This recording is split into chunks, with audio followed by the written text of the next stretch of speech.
Hey there, ladies and gentlemen, and welcome back. I'm your host, Patsun, and today we're gonna be taking a look at r/cheating stories, where OP's ex-girlfriend is trying to weasel her way back in his life. Let's begin. Today's story is posted by Reddit user Crispy Crunch. Our relationship was healthy, and I, 28, can say that with confidence. At least it was healthy until the cheating.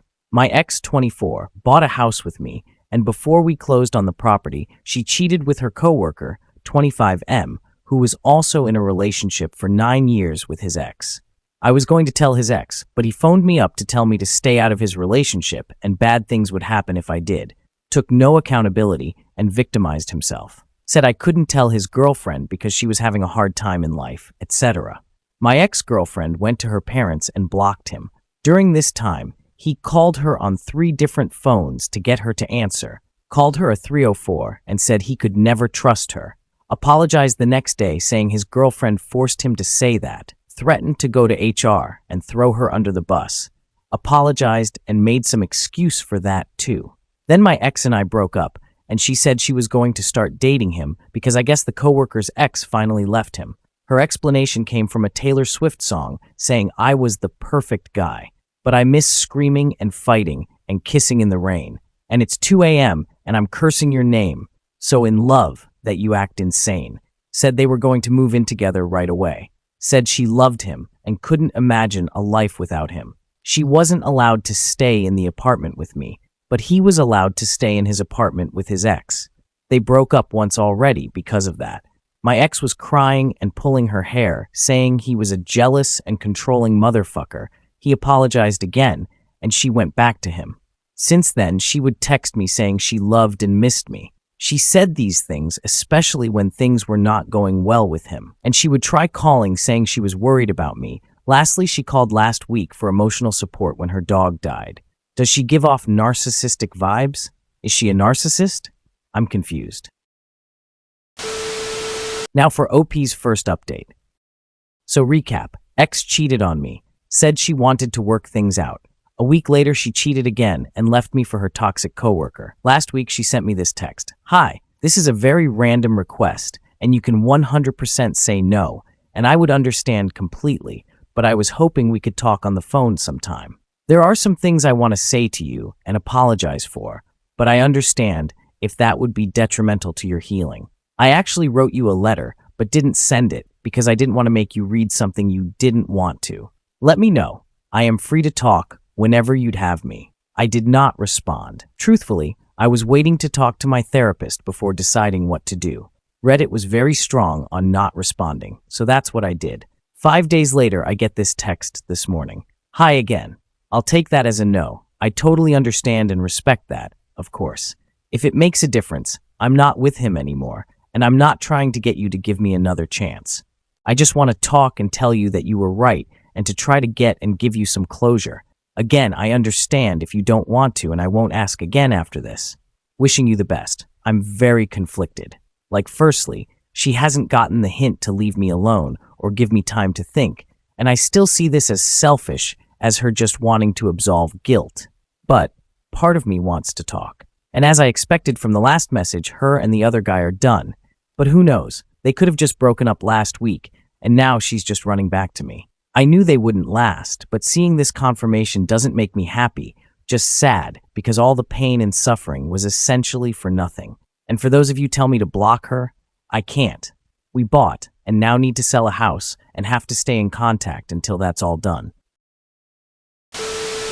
And now, for OP's second update. Last I spoke, my ex, Megan 24, texted me wanted to call to apologize. I ignored the text and got another text a few days later saying she wasn't with the guy she cheated with anymore, Zach 27, and wished me the best of luck. Many of you told me not to respond for many reasons, such as she was still being selfish, trying to weasel her way back, etc. All reasons I 100% understand and agree with. Many will be disappointed, but I did eventually accept a phone call from her.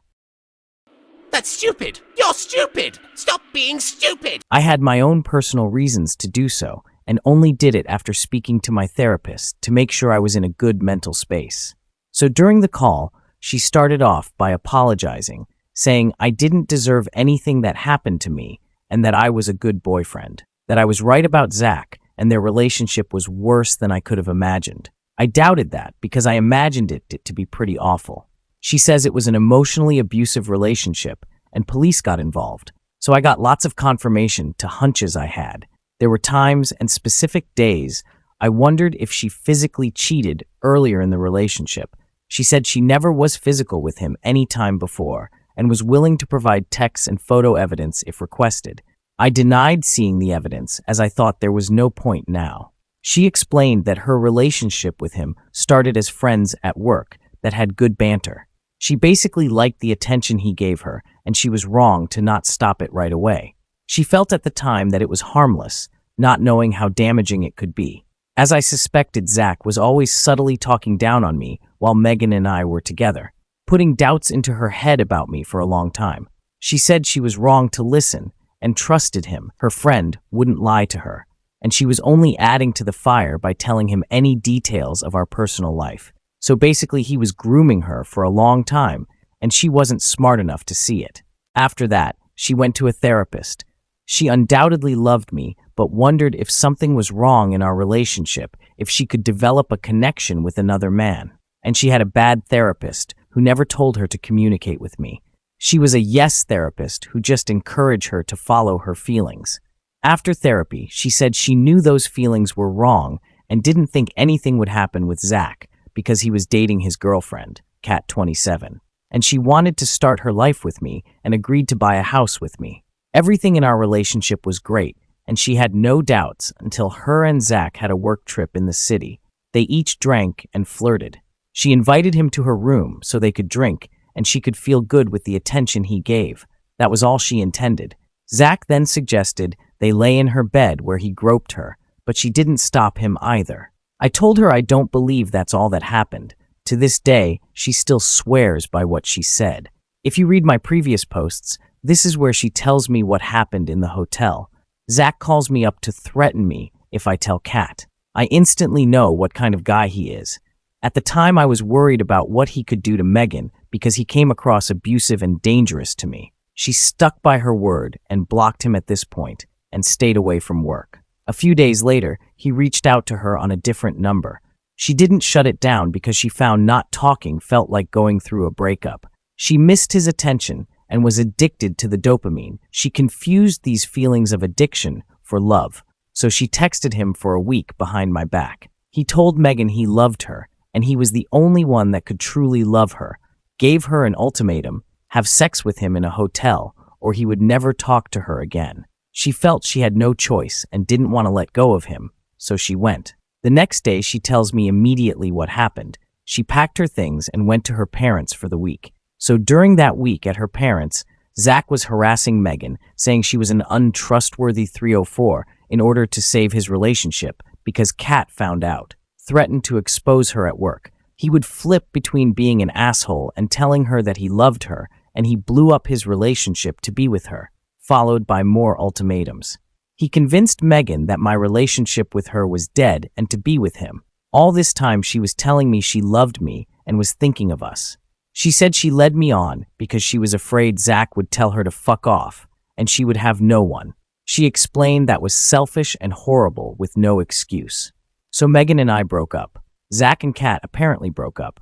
Megan's family was disappointed and hurt. Megan moved into a new apartment while I lived at the house we bought until we could sell it. Here's where it gets juicy. Megan and Zach fought all the time. Apparently that was most of their relationship. Megan suggested they be single for a while until they are healthier, to which he said no and gave another ultimatum. Megan was Zach's boss at work. She wanted to let her manager know what was going on so she didn't get in trouble, to which he also said no. Eventually, she did tell her boss and kept things civil by adding Zach on the call too. He was convinced she was trying to destroy his career. During this time, I guess they were dating. Zach would still see Kat and her family to be there for her while she healed, and spent the whole day with her on the anniversary of her father's death. Megan did not like any of this and brought up that if I asked her for support during an emergency, how would he feel if she helped me? He responded by saying he wouldn't trust her to not have sex with me because she's a needy 304. Kat tried to sabotage Megan's career by bringing up what happened to higher-ups. Megan asked Zach for support while he just did nothing. Megan's family dog died, and she stayed with family for a bit. She fought with Zach a lot during this time, made her family very upset, turning the death of a loved one about them. Zach wanted to pick her up at midnight for whatever reason. Megan said no, because it was storming outside, and didn't want to leave because her parents would worry. He once again gave an ultimatum. Megan's mom was finally able to sleep after the loss of her dog, and Megan woke her up to say she was leaving to be with Zach. Megan's mom apparently freaked out and kicked her out of the house. This is so shocking to me because this was the most gentle and kindest woman I had ever known. It breaks my heart to think Megan's family was pushed to this edge. Zach never told his family about him and Kat breaking up. Kat told them 2 days before Christmas that he cheated on her and he wasn't allowed to show up, lol. Then New Year's Zach spent the day with Kat. I think at this point, Megan found out Zach was still living with Kat. He said just as roommates and that it was completely normal to be living with an ex. Let's be real, he was just trying to juggle 2 girls at once. If anything, I assume he wanted to be with Kat and saw Megan as a sex toy. At this point, Megan and Zach were still working together despite asking their bosses to work on separately. The bosses did not let them lull, so their work life suffered. Made things difficult since Megan was technically his boss. Zach then said he would be silently quitting his job, putting Megan in a shitty spot. Even when he would call in sick and she'd text him a work question, he would respond, "This is my sick day. I'll tell you tomorrow when I feel better." Megan found a new job to get away from that mess. I guess Zach was still convincing her to work things out with him. They probably had broken up a dozen times by now. They would still fight. Apparently, he drove her so crazy she would slap him, which I would say is extremely out of character since she was gentle and kind when dating me. He would refuse to leave her apartment when they fought, so she'd have to leave. When she told her parents she was back together with him, they flipped out at her. Warms my heart that apparently the stepfather stood up for me and said, "I thought we raised you better than to cheat on OP. He was such a good guy, and I thought he was going to be my son-in-law." So end of February, we find some buyers for the house, and we officially lose possession at the end of May. That is a relief, but I hate to see this house go. Zach and Megan were fighting in his car, and he refused to let her out. Guess she ran out when they got to a traffic light. She ran and sought help from a stranger and jumped into her car. Zach was waiting for Megan at her apartment. She called the police, and they escorted him away. Couldn't charge him with anything, technically, but they did find it concerning he wouldn't let her leave his car. It was this day, apparently, that she was no longer under his spell, to the point where she felt safer with a stranger than she did with him. She had friends and family stay with her for a bit, so she wouldn't spend nights alone. One evening with her mom, he tried opening the apartment door. They called the police again. He was blocked on everything except her email. He kept messaging her to open the door, and that he saw a blue car outside, and thought I was in there with her. I guess police escorted him away again, and she hasn't heard from him since. She apparently can't get a restraining order because they never lived together, or some other stupid rule. I still think the guy is dangerous, and he'll show up years later to harass her again. Megan said, I guess she spoke of me a lot during their relationship, which I find amusing. Sounds like an insecure guy. And many times she said she wanted to call me and apologize, but he would never let her. That he was super controlling and possessive. As I suspected, the guy was a narcissist. Apparently he is back living with Kat, maybe dating again, or maybe they never broke up. Makes me mad though that he could come in and destroy my life and go back to his. Although I highly doubt he's happy. Megan just finished off by saying how sorry she was for everything, never begged for me back or anything, that she regrets not fighting for us or giving me the breakup that I deserved. At this point, she's going to a different therapist, is seeing someone for narcissistic abuse, and is focusing on mending her relationship with her family. I got some satisfaction from the story, but it all sucks. Everything turned out this way. I'm happy her and Zach are not together because I always did fear him being an abusive nutjob. No matter how much she has hurt me, I don't want to see her in that position. I'm currently looking for an apartment before the house closes, and I would like to date, but dating in this generation sucks so much. I don't have a lot of hope for meeting a good person, especially after being cheated on. It has changed me as a person. I just don't feel like myself anymore. The idea of starting over exhausts me, but I really don't have a choice. I still miss my ex, but that damage is irreversible. I hope she gets the help she needs. I am sick from the thought of her marrying someone else one day, having his children, and living the life I originally wanted with her. Thank you for reading my story. Hope this is my last post on the matter, because I can't stand any more drama. Lol.